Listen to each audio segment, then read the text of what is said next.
Hello and welcome to the Minds on the Frontline podcast, brought to you by the Frontline Strong Together 5 program.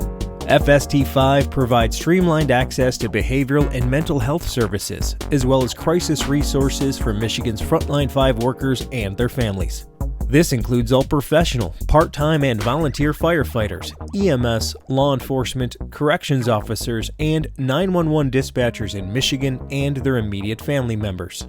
First responders and mental health experts collaboratively created FST5 to provide 24/7 live support, effective resources, and cutting-edge services to prevent and alleviate PTSD, anxiety, depression, and other frontline work-related mental and behavioral health challenges. Need help now? If you are a frontline worker in Michigan or an immediate family member experiencing any crisis, work-related, substance abuse, depression, relationships, finances, or any other, reach out by calling 1-833-34-STRONG or go to fst5.org for more information. I'm Jeff Lassers, one of the hosts of the Minds on the Frontline podcast, and I'm a professional firefighter, paramedic, educator, and content creator. Minds on the Frontline is co-hosted by Mike Mattern, who is also a professional firefighter and paramedic. In addition, Mike is a peer support team member for his fire department and the Frontline Strong Together 5 program, a board member of the Michigan Crisis Response Association, and the former chair of the Michigan Professional Firefighters Union Behavioral Health Committee. Mike has training and experience with frontline worker mental and behavioral health. On the other hand, I do not. My role is to produce the show, whereas Mike is our resident subject matter expert. Together, we hope to inform, educate, and entertain frontline workers, their families, and the public regarding the realities of frontline work-related mental and behavioral health challenges. In this episode, we dive into a fascinating topic that has been gaining a lot of attention in the mental and behavioral health space: mushrooms, specifically psilocybin. Psilocybin-assisted therapy is an emerging field with promising potential, especially for frontline workers dealing with mental health conditions like anxiety, depression, and PTSD. Clinical studies and legislative initiatives are currently examining the controlled administration of psilocybin within therapeutic settings, combined with professional counseling. This approach is carefully tailored, with participants undergoing thorough screening and receiving post-session therapy to integrate their experiences, all within a supportive and controlled environment.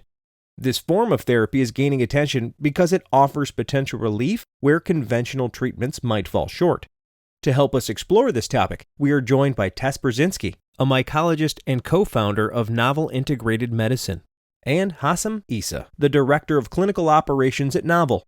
Novel is a Detroit-based company pioneering the use of psilocybin and other natural medicinal approaches to address the growing mental health crisis.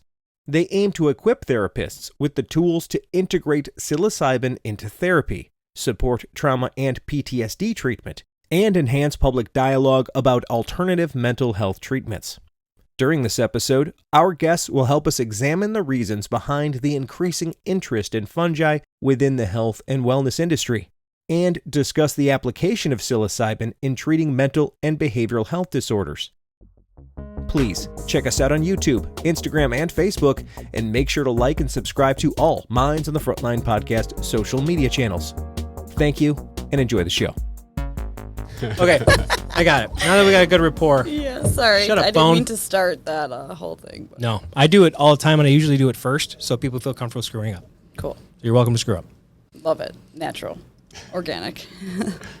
Good afternoon. How you guys doing? Great. Thanks for joining me all the way down here. Color coordinated. I like it. Everybody called ahead. We're all going to, do a Metallica cover band later. It's going to be amazing. Love it. Tess, tell everybody who you are, what you do, where you do it. Of course. Hey, I'm Tess. I'm a WSU graduate. Go Warriors. Right on. So it's great to be here. I'm a mycologist. I have been studying fungi for over 10 years now. They've been a big part of my life.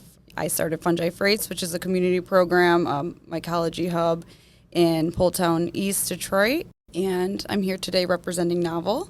Right on. What's Novel do? Novel is a upcoming start business where we specialize in psilocybin mushrooms, and we're going to talk a lot about that today. But we're here to rewrite a new chapter in mental health. So allowing people to kind of write their own So novel, right. you know, Right on. in their own mental health journey. So kind of a patient-led way to healing. So yeah, it's a very new space in a lot of ways in therapeutics, right? And psilocybin, when I was in high school, mushrooms would have never even been considered anything in the therapy realm. At most, you might have saw a, quote, church or religious group that would get a pass on using them. That would be the most you'd ever even hear about them in a legal sense. Now, we're entering into this therapeutic space, and you being interested in fungi, the whole kingdom of these mushrooms, and then psilocybin being one small piece of this huge kingdom, is an interesting thing. And like we were talking about before the show, it's your timing of your passion and the timing of this becoming something that is looked at seriously as a possible treatment or therapeutic couldn't be better for you. Timing's everything. 10 years ago, you're a criminal. Absolutely. Now you're a researcher. Oh my gosh, I was the weird mushroom girl for a long time. Well, you still are. You're just, but you're professional. Yes, I will proudly take on that role. But it's just wonderful to see data-backed science and pushing mushrooms into the limelight for mental health and wellness, because it's fantastic and can heal a lot of people. To share that, to be a voice for the mushrooms. All right, Hosam, how about you? Where are you from and what do you do? So born and raised in Ann Arbor, Michigan. Right on. I'm a behavioral analyst. Basically what I do is I'll take data on behavior and I try to create protocols to create some meaningful change using that data. Right on. So like when you collect that data, what are you observing that you're collecting data on? For my day job, I specifically work with children with autism. So everyone's allowed to be bothered or pissed off. Right. But there are appropriate ways to be pissed off. So, banging your head against the wall or hitting a friend, those are not appropriate ways. They'll get you in trouble a little later on in life. So recording those behaviors, checking out the frequency, seeing what are triggers, some of the antecedent stuff that happens before, how are we responding to that? Are we reinforcing that by responding a certain way? So specifically with those people, you're able to analyze it in a way that you can affect change. It's not just saying that's just how they are. Exactly. It's actually looking at the brain function for those types of people who have a certain type of way of thinking, and then analyzing and be able to enforce that change. Okay. Yep. So 5 kids can push a friend, and they probably all have different reasons on why they're pushing their friend. And finding out what the reason is, how we're responding to that change, how we can manipulate the environment to set them up for success, to learn new changed behavior so they're more socially significant and ultimately lead to independence. Right on. And how does that, which is very interesting, and understanding those thought patterns, how does that connect you to novel? How did you get to that one? As we'll talk about a little later today, psilocybin is an extraordinary thing. And I think with offering systematic ways and protocols to offer that in a therapeutic fashion, I think people are seeing what this is about. I think it's extraordinary what can happen, some of the changes that can take place. All right, Tess, well, let's get back to you. How did we arrive at this situation? All of a sudden, mushrooms are everywhere. I got mushroom coffee. I got mushroom meat. I got mushroom burgers. Everybody wants me to eat mushrooms. But, so how did we get here? Well, we've been here for the past 18,000 years, I guess. Mushrooms are nothing new to our ancestors, our, human species. We've had a relationship with mushrooms since almost the beginning of our time, I'd say. Mushrooms precede us, pretty much are the reason why we are even here. Having been one of the first organisms here on Earth, breaking down that bedrock, creating soil, thus creating terrestrial life to actually occur on planet Earth is really kind of... It's like the first animal of the animal kingdom. They're our ancestors. Right. It's so weird because you watch enough documentaries like I do, and I got into it, and I didn't really understand until I went down to a little bit of a deep dive with fungi, and I'm like, oh my God, the mushrooms have literally, like you said, broken down everything to create the substrate for everything else to grow. It was the launching point for all other living life to be on land, because it basically created land from rocks. Sure. Yep.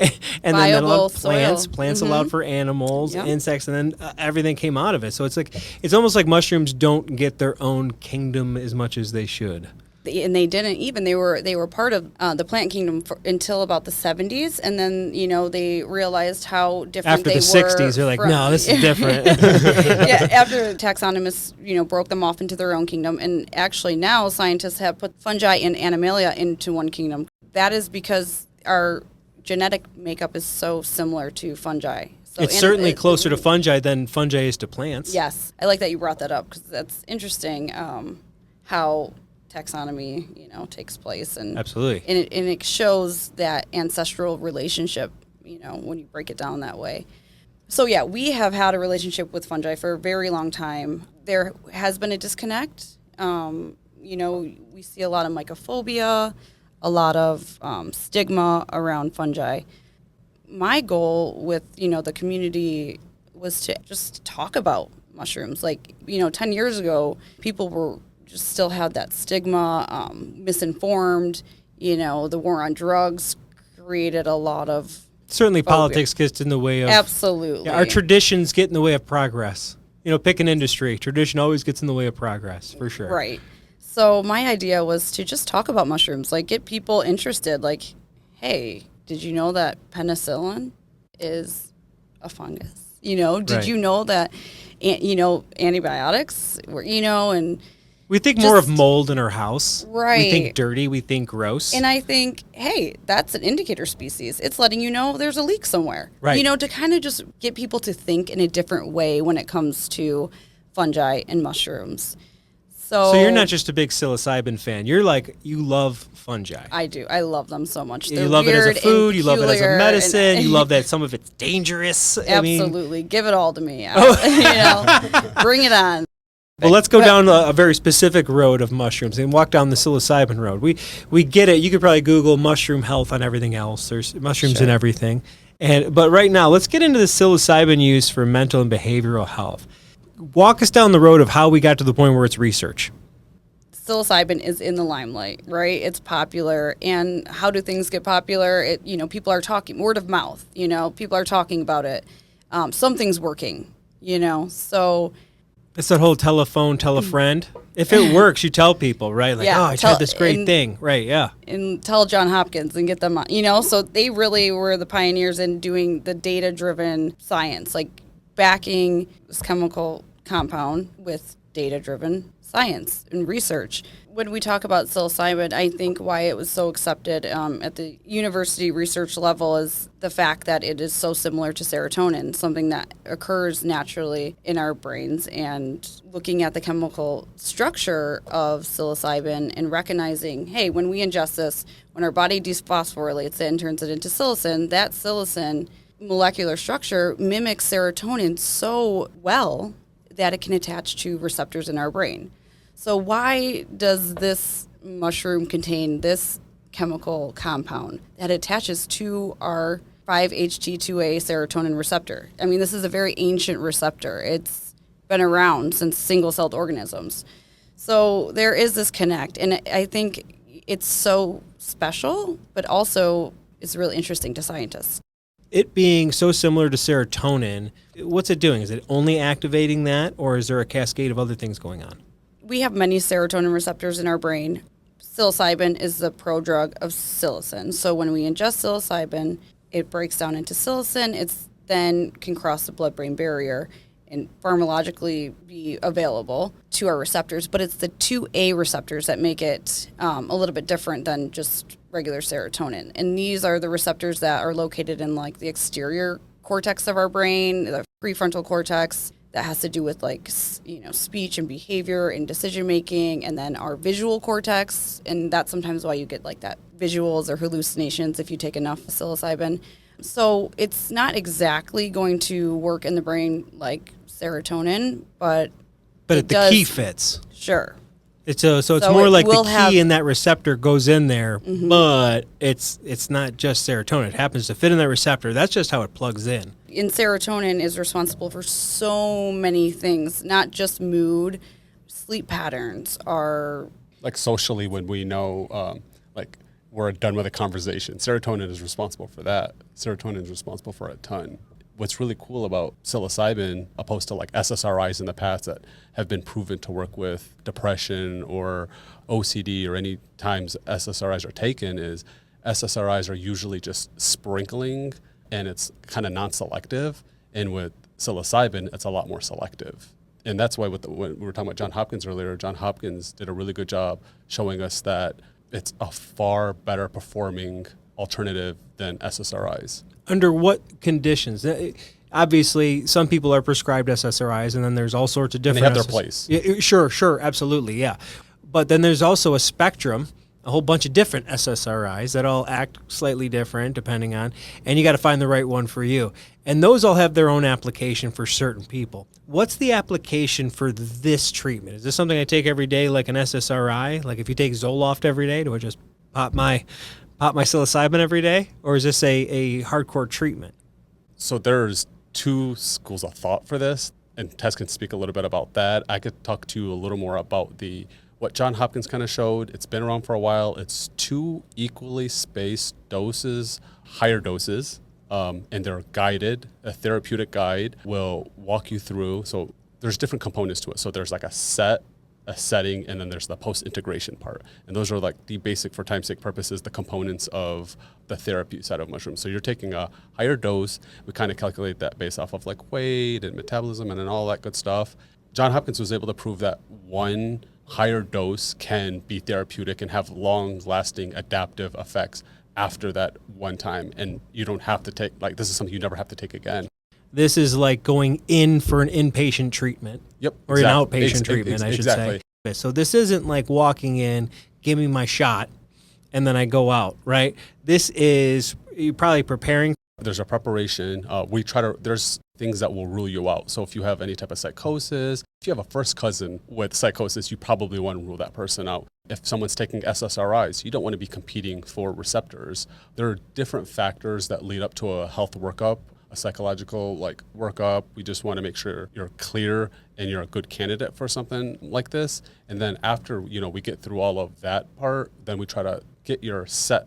So if you hear set and setting in a psilocybin space, that's kind of what we're referring to. So set is your mindset. What are you coming in for? Right. What are your intentions? Yeah, what are your intentions? Yes. And it shouldn't be too broad. It's like, what do you want to work towards? What do you want to get out of this? And by this point, I'm guessing you've even just walked there and said, I don't feel good. You've addressed a number of things where objectively you probably have a list going of the things that are affecting you, because this isn't a type of treatment you take lightly and you just go do under these circumstances, right?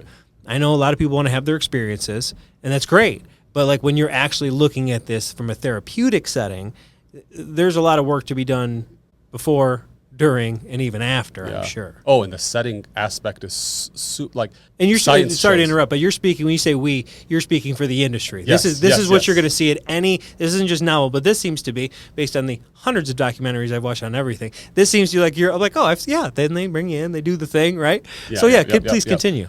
So we as a facilitated therapists who are in this space are really putting an emphasis on setting. Like that's when we say setting. Okay, so just step back for a second. Psilocybin is Scheduled 1 drug in most places. So for sure there's the geopolitical factors that played into that, but there are people who took other psychedelics, LSD, and stared at the sun and become blind. So there are red tape for a reason. Right. And when we think about a setting, we want to make sure the person who's facilitating this journey is not on psychedelics. They're not on psilocybin. Right. They are removing any triggers. So if you talked about, I don't know, what you're coming in for, could be like domestic abuse, anything that could, have someone have a trigger in that room that could lead to. You got all the context to understand, and you're producing the best setting for that person to have that. So you're basically removing all possibility of distraction. Yes. And that's why the data shows closing your eyes during this. So eye shades makes this a much better experience, because you don't want to be dealing with seeing the visual distortions or the fracture in reality. You want to be able to have that eye cover, kind of focus on that. The music has to be specific. Going inward. Yes. Versus being distracted by so many things out. Right, which stops people from meditating so much. Because they're like, I'm thinking about this. Like, that's what we're talking about, the distraction of that. Yeah, and the ability to choose like a playlist. Johns Hopkins is a really cool playlist that different sounds and percussions can affect it. And then so there's the 30 to 45 minutes You're waiting for the effects to kick in. When you say is this an oral medication? It's an injection? It's ingested orally. So when they were doing clinical trials, they were using, it was, I think, intravenously administered. But for most like therapy sessions like this, it's just a capsule that you're taking, a predetermined. It's it's not just how many caps and stems are on there. Yes, no, it's like exactly. dried. Yep. It's farm grade. Yes. And with that, the eye shades, the music, making sure that you're not, they don't have ability to jump out of a window or walk into traffic, all of that good stuff. Yeah, you could even remove Proper the hydration. ridiculousness of it. Yeah. Yeah. So job of the facilitator is not to like try to have them, connect dots that don't exist. It's just to make sure they're safe, to facilitate this, and to, They're not the therapist. Exactly. They're the experienced facilitator, right? Exactly. And then there's the post-integration. You leave with some insights and you try to... And does that person provide those insights back on what they're like reflecting back on what they saw? So Yep, it's more like exactly. pointing back out so that you could reflect back inward on what happened. Exactly. Okay. Yeah. That's really cool. Okay, so talk to me about the application of the WHO. So is this a therapy for people that have only experienced some high-grade traumas, or is this, like anything else, can be used for people with all sorts of different things? Depression, substance abuse. The FDA did a thing with this type of therapy with war veterans. It showed some big promise with PTSD. So there's a wide range of things that psilocybin can target. Those are pretty intense things. Like when you say depression, you're not just saying sad. You're saying a therapist diagnosed you with clinically depression. diagnosed depression. Just to remind people that psilocybin's not doing any of this work. Psilocybin is just the catalyst. It is a tool. And our tagline at Novel is... The magic is you. The magic is you. Exactly. So there's a lot of work that you need to put in to have any type of adaptable therapeutic long-term effects. It's just what you're saying is don't look at the mushroom like as the power. Yep. No, you still got to paddle the boat, dude. Yep. Here's Exactly. a raft. It's Yeah. called psilocybin. It'll help you, but you got to paddle. Yes. Right. Yep. Okay, so that makes Upstream way more sometimes. right, and that's it's a that's lot. if it was easy, we wouldn't need it. A lot of the times, it seems that when people reach out for these types of therapies, and into the terms that even the Johns Hopkins was studying, they're people that are struggling to even talk about these things that are triggers or whatever. These aren't just I'm a little angsty. I think I need to go do this experience. No, we're talking about people that struggle to address the problems that are preventing them from having a balanced life. Yeah, and it's really cool because the psilocybin is actually helping dissociate some of those triggers from what normally would be a trigger. So those triggers still exist. You don't look at them different. You're just dissociating from those triggers. That's what I learned in EMDR therapy. We had an you guys familiar with that? So eye movement desensitization and reprogramming basically allows you to access both sides of your brain with a therapist, and they essentially are able to help you walk you through a set of things that allow you to look at a situation that triggers you very much, but then to be able to handle it. You're not saying we can remove you from feeling bad about something. We're saying that you can use things that allow you to address things that don't shut down your whole day. Exactly. Or week or what. People don't get out of bed sometimes from these triggers. So, and if you've ever seen it, it's pretty bad. So it's nice to know that people like you have these organizations that are starting to pop up that are looking to teach people that this is just a tool. This is not the cure. Yes, absolutely. I would say that to not take away from people's journeys that take some psilocybin and go to the woods and have Right. I'm not going to say don't do it or do it, but I'll say that doing it in a therapeutic setting like I just suggested or talked about is a different application. So yeah, the types of human beings that are looking for this under your application are literally looking to heal something to make a positive impact. And there's nothing wrong with going out to the woods. And if that's your thing and you're doing, I'm not. Some of the most creative things have happened in those situations. Right. Yeah, I'm not here to judge. You do you, human. That's right. Okay, so people that go through these therapies, what should they expect after? You're saying that they're done after, they feel better, or are they continuing therapies and just kind of readdressing these? Yeah, so there's still work to be done for sure. It's honestly just small measurable changes. It's reevaluating your relationship with a lot of things. And I think that these experiences do help you reevaluate what's considered a trigger or reevaluate what's contributing to some of the things that you're feeling. But the science does show that neurogenesis is taking place. Different regions of your brain that are not normally communicating are communicating. there is, in a sense, brain growth and development that's happening as an adult that usually doesn't happen as an adult.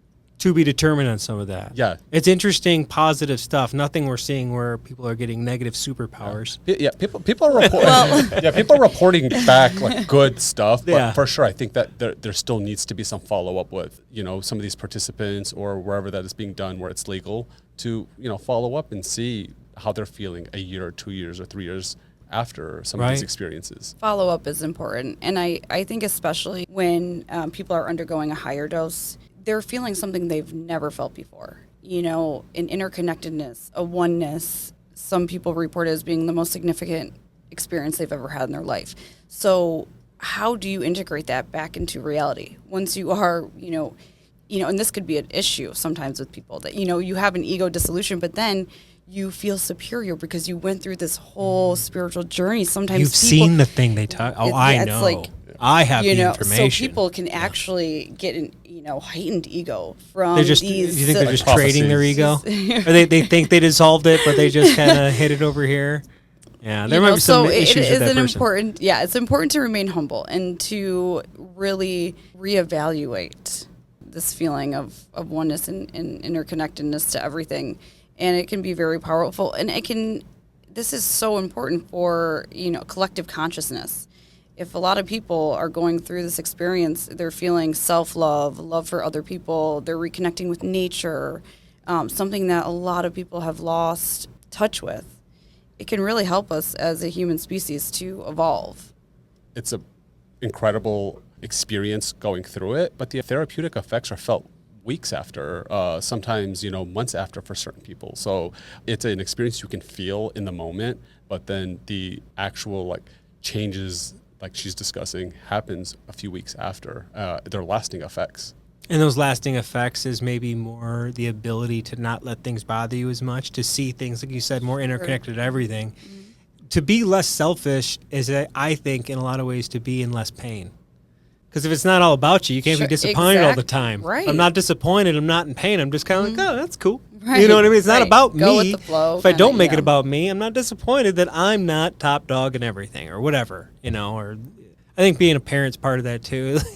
Oh yeah, that helps. It helps understand that, but then you realize they're going to get to experience all these things too. And yeah. All right.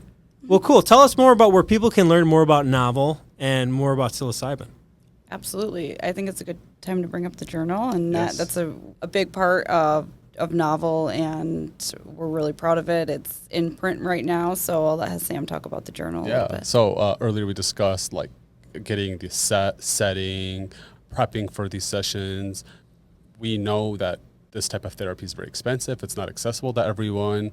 With the most cutting edge modern medicine, it's just most people don't get access to it. And with Novel being a passion project, we really wanted to make sure that this knowledge was accessible to a lot of people. So for the last year, myself, Tess, and a few other people on the team have been working on a journal that's in production now. It's a self-guided therapeutic journal. So right on. Yeah, so you can go through one of these experiences without shelling out a few $1,000s for which I don't think should replace seeing a facilitated therapist, but does supplement that. It can offer an alternative to that. So we're really excited about this journal.